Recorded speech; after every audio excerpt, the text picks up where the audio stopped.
Halo teman-teman, perkenalkan nama saya Mega Mustika Basamana. Jadi saya ingin menjelaskan tentang penyakit menular seksual. Dari definisinya sendiri, penyakit menular seksual adalah penyakit infeksi yang menular melalui kontak seksual, baik seks vaginal, oral, maupun anal. Penularan penyakit ini bisa melalui darah, sperma, atau cairan tubuh lainnya. Ada beberapa jenis dari penyakit menular seksual. Yang pertama ada sifilis atau raja singa. Penyakit ini disebabkan oleh bakteri Treponema pallidum. Nah, gejala awal sifilis ini adalah munculnya luka yang tidak terasa sakit pada area kelamin, mulut, ataupun dubur. Gejala sifilis digolongkan sesuai dengan tahap perkembangan penyakitnya. Tiap jenis sifilis memiliki gejala yang berbeda. Yang pertama ada sifilis primer. Nah, gejalanya itu ditandai dengan luka di tempat bakteri masuk. Lalu yang kedua ada sifilis sekunder yang ditandai dengan munculnya ruam pada tubuh. Yang ketiga ada sifilis laten, yaitu tidak menimbulkan gejala tetapi bakteri ada di dalam tubuh. Dan terakhir adalah sifilis tersier. Sifilis ini menyebabkan kerusakan otak, saraf, jantung, atau organ lainnya. Kemudian yang kedua ada gonore. Gonore atau kencing nanah disebabkan oleh bakteri Neisseria gonorrhoeae. Ini disebabkan atau ditularkan melalui hubungan seksual. Bisa menular pada pria ataupun wanita, meski pada umumnya dialami oleh pria. Gonore biasanya terjadi di bagian tubuh yang hangat dan lembab, seperti kelamin, anus, atau tenggorokan. Kemudian yang ketiga ada chlamydia. Chlamydia atau chlamydiasis itu penyakit yang disebabkan oleh bakteri bernama Chlamydia trachomatis. Bakteri Chlamydia trachomatis ini dapat menginfeksi serviks atau leher rahim, anus, saluran kencing, mata, dan tenggorokan. Namun, jika dibiarkan, chlamydia bisa menyebabkan masalah kesehatan serius. Pasalnya, penyakit chlamydia bisa menyebabkan masalah pada sistem reproduksi wanita. Nah, dilansir dari laman Planet Parenthood, kebanyakan orang yang terkena penyakit ini biasanya berusia 14 sampai 24 tahun. Selain itu, chlamydia itu 3 kali lebih umum terjadi daripada gonore atau kencing nanah dan 50 kali lebih umum dibandingkan dengan sifilis.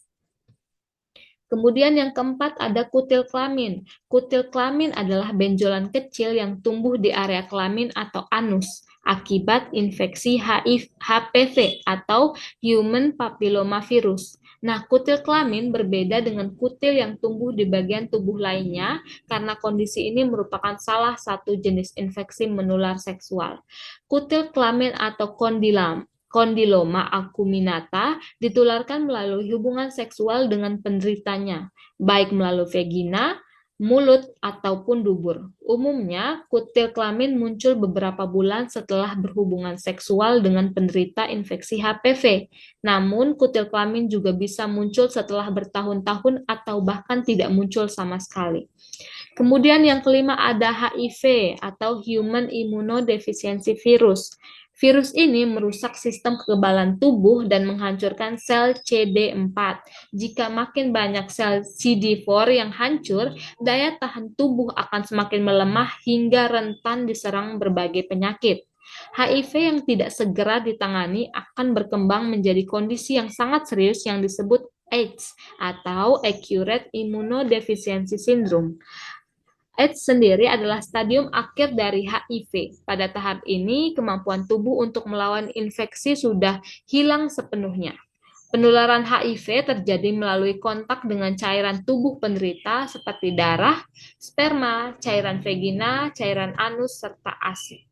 Perlu diketahui, teman-teman ya, HIV tidak menular melalui udara, air, keringat, air mata, air liur, serta gigitan nyamuk atau sentuhan fisik.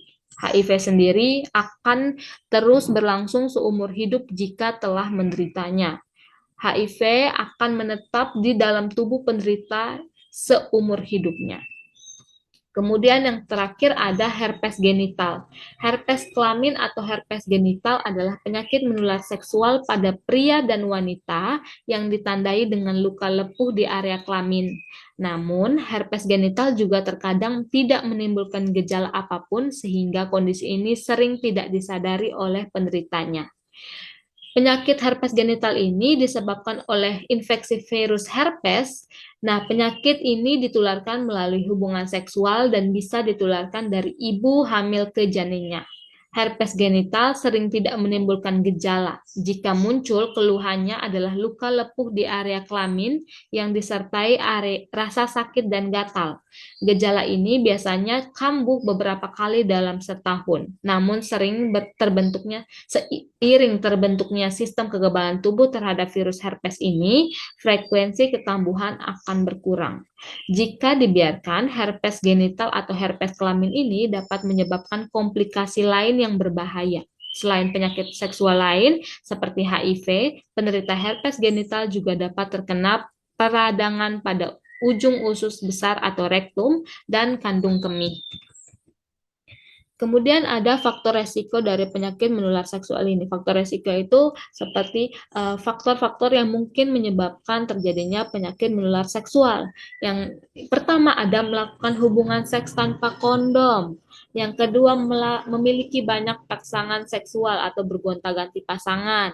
Yang ketiga itu mempunyai riwayat IMS atau infeksi menular seksual. Yang keempat ada penyalahgunaan alkohol atau penggunaan obat-obatan rekreasional. Yang kelima ada menggunakan narkoba suntik. Yang keenam usia muda, usia yang ingin mencari tahu segala hal.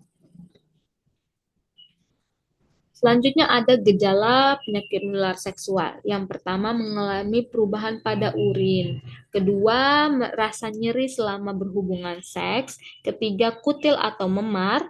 Keempat, sakit panggul atau perut bagian bawah. Kelima, vagina terasa panas atau gatal. Keputihan abnormal atau pendarahan vaginal. Keluar cairan dari penis. Serta yang terakhir ada buang air kecil terasa menyakitkan atau panas. Kemudian ada penyakit menular seksual. Penyakit menular seksual ini teman-teman ada dari bakteri. Itu contohnya itu chlamydia, sifilis, dan gonore. Kemudian dari virus sendiri seperti human papillomavirus atau kutil kelamin, serta HIV atau human immunodeficiency virus. Yang terakhir dari parasit yaitu menyebar melalui cairan tubuh. Kemudian ada pengobatan penyakit menular seksual. Pengobatan penyakit menular seksual ini sebenarnya teman-teman cuma ada dua, yaitu antibiotik dengan obat antivirus. Nah, antibiotik itu untuk mengobati penyakit-penyakit yang diakibatkan oleh bakteri dan parasit seperti gonore, sifilis, chlamydia, dan trichomoniasis. Nah, antibiotik ini biasanya diberikan dalam dosis tunggal atau sekali pengobatan itu biasanya langsung sembuh. Kemudian ada obat antivirus. Obat antivirus ini biasanya untuk mencegah infeksi virus itu bertambah lebih parah. Itu biasanya diberikan pada penyakit-penyakit menular seksual yang disebabkan oleh virus. Obat antivirus ini sendiri tidak bisa menyembuhkan penyakit menular seksual yang berasal dari virus, tetapi bisa untuk mencegah gejalanya lebih parah. Yang terakhir ada pencegahan penyakit menular seksual. Kan tadi kita sudah menjelaskan tentang penyebab penyakit menular seksual. Nah, dari penyebab-penyebab itu kita bisa hindari seperti monogami atau melakukan hubungan seksual hanya pada satu pasangan saja. Yang kedua itu menjaga kebersihan organ reproduksi. Yang ketiga penggunaan kondom saat melakukan hubungan seksual. Yang keempat tidak menggunakan jarum suntik bersama atau lebih dari satu kali. Mungkin itu saja dari saya, teman-teman. Terima kasih banyak.